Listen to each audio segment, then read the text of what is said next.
La possibilité de recours est beaucoup moins importante ou beaucoup plus compliquée dans la vente de particulier à particulier. C'est aussi pour ça que je préfère voir les gens face à face. Je ne sais pas du tout quel droit j'ai par rapport à ça. Je sais que mes enfants le font et moi j'ai beaucoup de mal. Aujourd'hui, Consomag se penche sur les transactions commerciales via Internet. Mais pas n'importe lesquelles, celles entre particuliers. Vous ne le savez peut-être pas, mais vos droits et recours ne sont pas les mêmes si vous achetez à un professionnel ou à un particulier. Et sur Internet, on achète régulièrement à des particuliers. Consomag vous dit ce qui change et comment éviter les mauvaises surprises.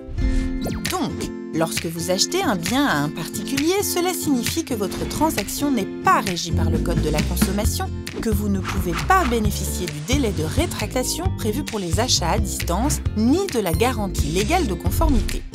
En cas de problème, le vendeur n'est tenu que de la garantie des vices cachés qui, en général, est complexe à mettre en œuvre.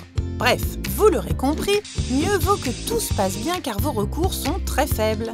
De plus, les plateformes n'étant qu'un intermédiaire, si la transaction se passe mal, ce sera à vous de régler le problème. Alors pour limiter les risques, soyez vigilants en prenant quelques précautions. Dans la mesure du possible, rencontrez directement le vendeur afin de pouvoir tester le bien. Il faut savoir que certains sites jouent le rôle de tiers de confiance. Ça signifie que votre vendeur ne sera payé que si vous confirmez avoir reçu le bien. Faites-vous communiquer la facture d'achat.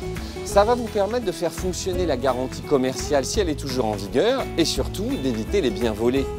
Un dernier conseil, rédigez sur papier libre un résumé de la transaction signé par les deux parties.